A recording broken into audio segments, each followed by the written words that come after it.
Welcome to mega 9 TV. నేను కావ్య. చంద్రబాబు ప్రవేశపెట్టిన డ్వాక్రా సంఘాల వల్లే మహిళలకు సమాజంలో గౌరవం లభించిందని గోపాలపురం ఎమ్మెల్యే మద్దిపాటి వెంకటరాజు అన్నారు. మహిళా శక్తిని బలోపేతం చేయడానికి వారు అభ్యున్నతికి తెలుగుదేశం పార్టీ చాలా పథకాలు తీసుకువచ్చిందని అన్నారు. తూర్పు గోదావరి జిల్లా దేవరపల్లిలోని ఆర్యవైశ్య కళ్యాణ మండపంలో గోపాలపురం ఐసిడిఎస్ ప్రాజెక్ట్ ఆధ్వర్యంలో బేటీ బచావో బేటీ పఢావో పోషణ పట్వారా కార్యక్రమం నిర్వహించారు. ఈ సందర్భంగా గర్భిణులకు ఎమ్మెల్యే మహిళలకు శ్రీమంతం నిర్వహించారు.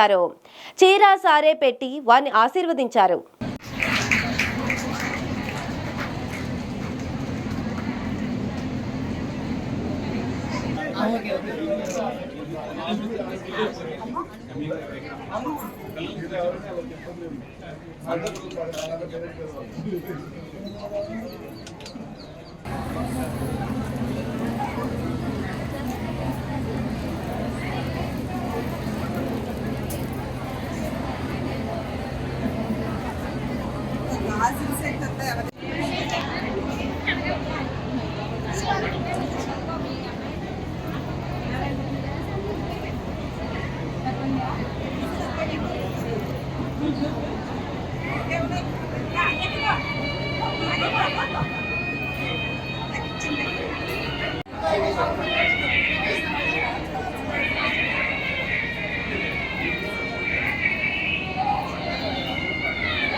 వాళ్ళ మీదే వివక్ష, వాళ్ళ మీదే దాడులు, వాళ్ళ మీదే హింస, వాళ్ళ మీదే హత్యలు, ఇవన్నీ కూడా రూపుమాపాలని ఇలాంటి ఒక కార్యక్రమాన్ని తీసుకురావడం, ఆడబిడ్డను రక్షించుకోవాలని ఒక నినాదంతో ముందుకెళ్ళడం అనేది వారు తీసుకున్న ఇంత మంచి కార్యక్రమానికి వారికి ధన్యవాదాలు తెలియజేసుకుంటూ ఖచ్చితంగా మనం ఈ కార్యక్రమాన్ని ముందుకు తీసుకెళ్ళాం.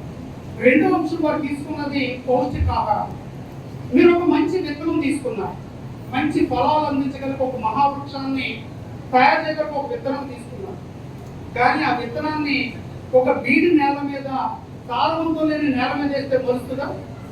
మరో ఆ యొక్క విత్తనాన్ని ఒక సారవంతమైన నేలలో పాతి దానికి కావాల్సిన పుష్కలంగా నీళ్లు అందించి ఆ మొక్క ఎక్కడానికి కావాల్సిన సూర్యరశ్మి ఇస్తే అది ఇప్పుడు మహావృక్షమై ఫలాలు అందిస్తే, మన కడుపులో పడ్డ బిడ్డ కూడా అంతే.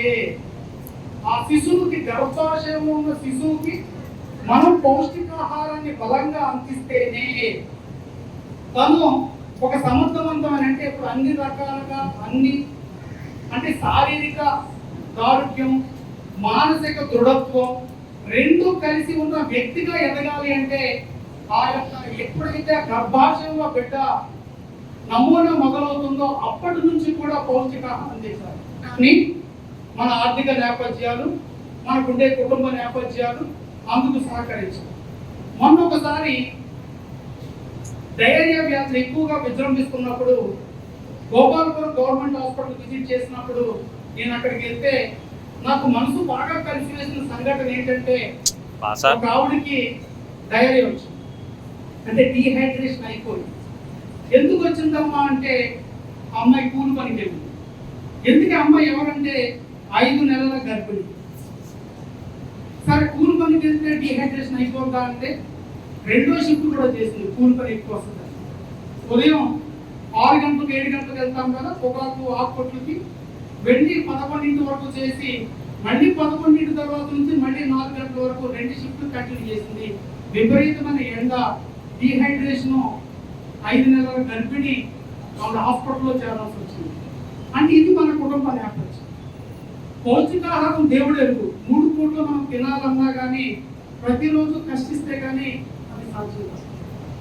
అందుకని ప్రభుత్వం ఏం చేసిందంటే, వాడు స్వతహాగా వాళ్ళ కుటుంబంలో ఎంత ఆర్థిక వనరులు ఉండవు, అలాంటి వాళ్ళ పక్షాన వాళ్ళు వదిలేస్తే రేపు ఈ సమాజంలో మరి మన పౌరులే కదా వీళ్ళు, ఎవరైతే ఇప్పుడు బిడ్డలు ఉన్నారో, ఈ రోజు జన్మిస్తున్నారో, వీళ్ళందరూ కదా మన ఆస్తి, సమాజం ఆస్తి. వీళ్ళు అద్భుతంగా ఎదిగినప్పుడే కదా మంచి మంచి ఆఫీసర్లు, మంచి మంచి క్రీడాకారులు, మంచి మంచి నాయకులు, ఇలాంటి సమాజంలో అనేక పాత్రలు పోషించే ఒక రేపటి తరాన్ని తయారు చేయగలిగేది.